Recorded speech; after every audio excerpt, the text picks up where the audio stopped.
जय माँ कामाख्या, जय माँ जगदम्बा। दोस्तों, सभी साधक साधिकाओं का स्वागत है मेरा चैनल कामाख्या के अघोरी में। दोस्तों, आज मैं आप लोग के लिए एक बहुत गुप्त शक्ति का साधना लाया हूँ और ये शक्ति बहुत बढ़िया भी है।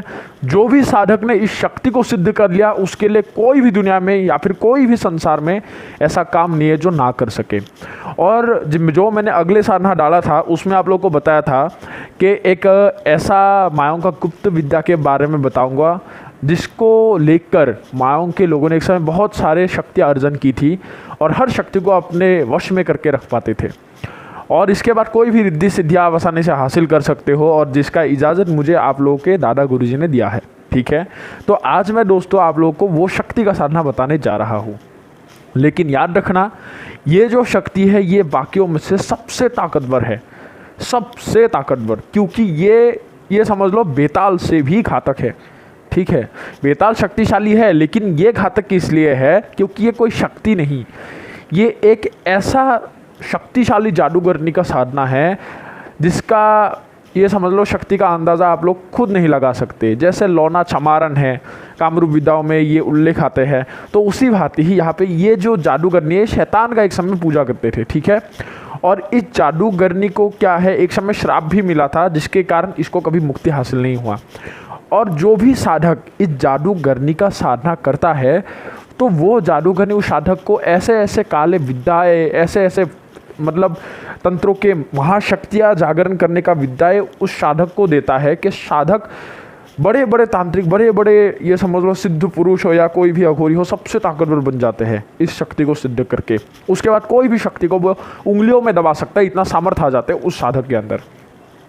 तो इस शक्ति का नाम मैं आप लोगों को बता देता हूँ। आज थोड़ा सा इसके जानकारी में वीडियो लंबा होगा तो मैं 2 भागों में भाग करके डाल दूंगा क्योंकि इसके पूरे जानकारी आप लोगों को होना आवश्यक है। तो बढ़ते हैं इसके विधि की ओर, कैसे किया जाता है, कब किया जाएगा और कितने दिन का साधना होते हैं। ठीक है, तो सबसे पहले इसका नाम मैं आप लोगों को बताता हूँ। इसका नाम है चार मूड़ी बाई साधना। ठीक है, चार मूड़ी बाई बोलते थे और ये शैतान का जो है ये समझ लो पूजा करते थे एक समय। ठीक है, और शैतान के जो शक्तियाँ है इस जादूगरनी के अंदर है और कोई भी साधक इस साधना को हर तरीके से नहीं कर सकता। जो उच्च कोटि के साधनाओं को कर चुका है, सफलता हासिल कर चुका है, शक्ति अर्जन कर चुका है, वही साधक इस साधना को कर सकता है। और याद रखना, ये साधना आप लोगों को कराया जाएगा। अगर इस साधना का ट्रांसफ़र लेना है तो याद रखना, साधक को पहले एक शिव का मंत्र होगा जो पहले आप लोग को सिद्ध करना होगा, तभी जाके इस शक्ति को आप संभाल पाओगे। ठीक है, और जो भी आए पहले इसका 21 दिन का कर्म होता है ट्रांसफ़र लेने से पहले, वो कर्मों को कर लो, उसके बाद ही ट्रांसफ़र मिलेगा। तो थोड़ा सा जो भी इन चीज़ों के लिए आओ सोच समझ कर आना।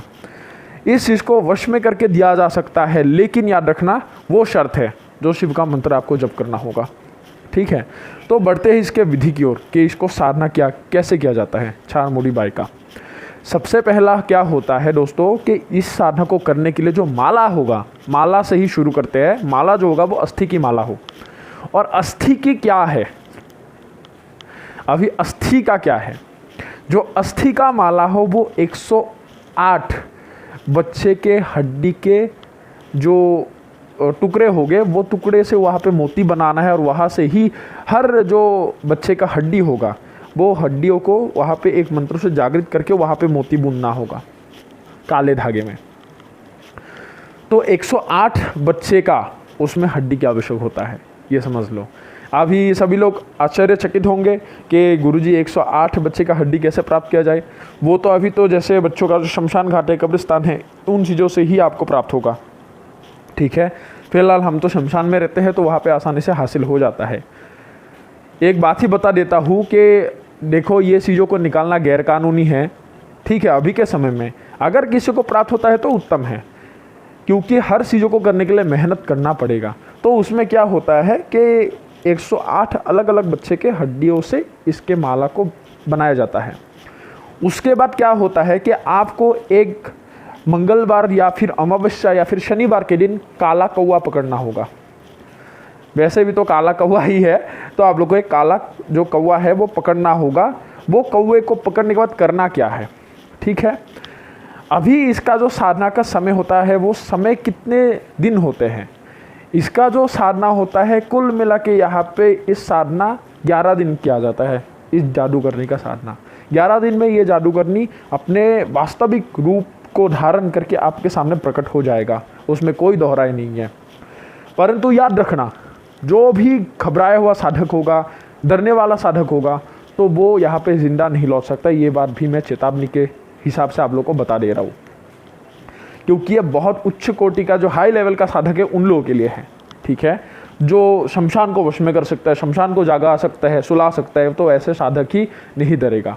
क्योंकि जैसे ही जादूगरनी का आना जाना शुरू होगा, जैसे आपके साधना के बीच में, तो उसी समय ही उसके आसपास में जितने भी प्रेत आत्माएं, पीछा से भूतनी, जो भी डायन डाकिनी चुड़ैल हाकिनी शाकिनी जितने भी हैं, मुंजा लाउडिन, हर चीज़ वहाँ पे जागृत हो जाएगा और आपके आसपास घूमना शुरू हो जाएगा और डराएगा और शक्ल ऐसे ऐसे बना के आएगा कि आप लोग सोच भी नहीं सकते।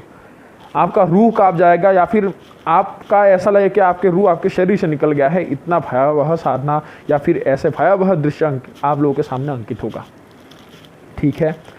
और इस साधना को करने के लिए क्या क्या आवश्यक है? माला जो होगा वो पैशासिक विधि से संस्कारित क्या हुआ माला की आवश्यक है, जो काले हकीक की माला हो, ठीक है। जो रक्त से आप लोगों का वहाँ पे उसको संस्कारित किया जाता है वो माला की आवश्यक हो। अभी कौन से रक्त से यहाँ पे क्या होता है, मुर्गे का भी दिया जाता है, बकरे का भी दिया जाता है, वो वहाँ से संस्कारित किया जाता है वो माला को, ठीक है। उसके बाद आप लोग को करना क्या है कि इस साधना को करने के बाद आप लोग का एक नियम है कि आप लोग कभी भी मंदिर में नहीं जा सकते, ठीक है। मंदिर में जा ही नहीं सकते।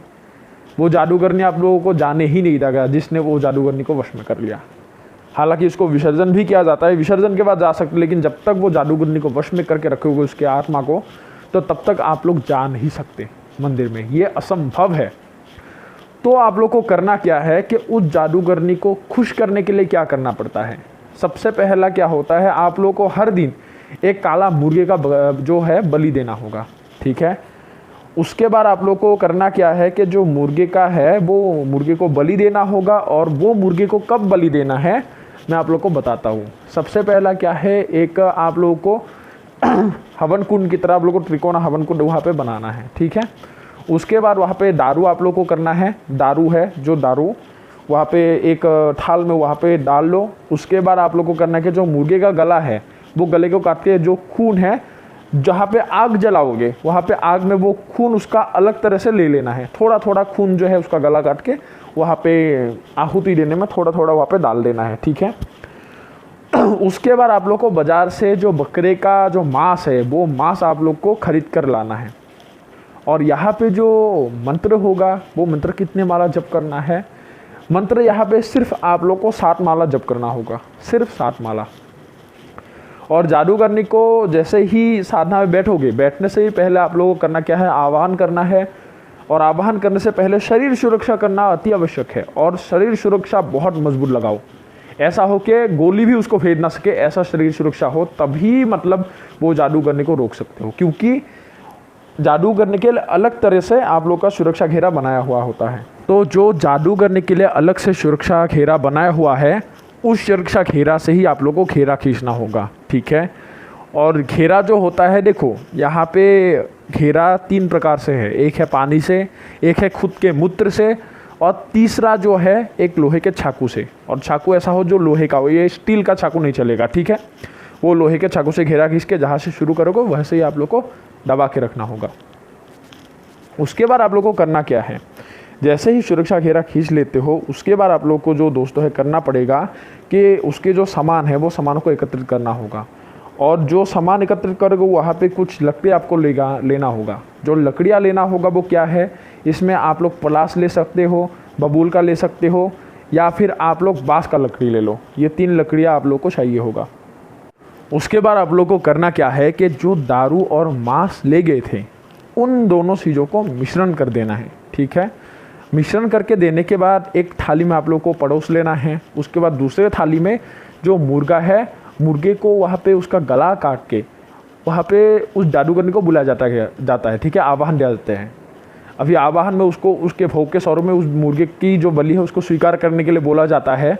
उसके बाद उसका गला को काट के चाकू से एक बार में ही गला को काट के उसके रक्त को एक कटोरी हो या मिट्टी का जो भी बर्तन हो या फिर कोई भी नया स्टील का कोई भी बर्तन ले लो, वहाँ पे उसके रक्त को वहाँ पे डाल देना है। उसका जो मुर्गा है वो सामने की ओर आपको फेंक देना है, ठीक है, वहाँ पे रखना है, सामने की ओर फेंक देना है। उसके बाद आप लोगों को करना क्या होगा कि जैसे ही आप लोग मंत्र का जप करोगे, ठीक है, जब जैसे ही करते हो, करने के बाद आप लोगों को मांस और दारू का वहाँ पे आहुति देना है। मांस का कीमा बना लो। अभी यहाँ पे मेरे हिसाब से जो हमारे हिसाब से तो उसमें आप लोग का 1 किलो मांस होगा तो आराम से चल जाएगा। छोटा छोटा टुकड़ा कर लेना, इतने बड़े टुकड़े की कोई आवश्यक नहीं है। 1 किलो मांस लोगे तो आसानी से चल जाएगा। तो दारू के साथ मिश्रण कर लो, अच्छे से कीमा बना कर लाना, ठीक है। तो उसके बाद जैसे ही मंत्र को एक बार पढ़े और वहाँ पे दारू और वहाँ पे डाल दिए, ठीक है, और बीच बीच में एक माला होने के बाद थोड़ा जो रक्त है वहाँ पे डाल लेना, और जो काला कौवा पकड़े थे उसको वहाँ पे ही पैरों में बांध के उसको रख देना है, ठीक है। चाहे वो चिल्लाए जो भी करे, वहाँ के मर्जी।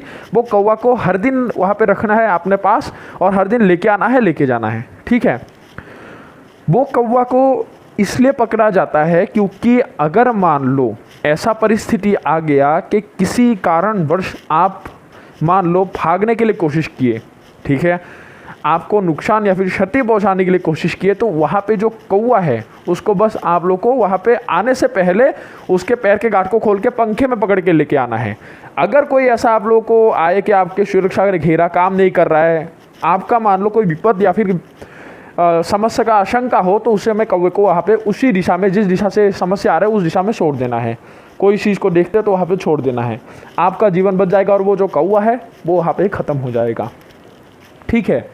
और रही बात, अगर वो कौवा को अगर ऐसा परिस्थिति आ गया तो आपका उस दिन का साधना जो है वो विफल हो जाएगा, फिर से नया एक कौवा पकड़ना पड़ेगा आप लोग को, ये याद रखना। जैसे ही आप लोग उस हवन में बैठोगे तो आप लोग को नाना विचित्र प्रकार के आप लोग को उसी दिन ही अनुभव होना शुरू हो जाएगा। ज़्यादा से ज़्यादा एक माला ही आप लोग को मैं गारंटी लिखकर बताता हूँ कि एक माला जैसे आप लोग का पार होगा, उसी में ही शक्तियाँ आपके आसपास मंडराना शुरू हो जाएगा।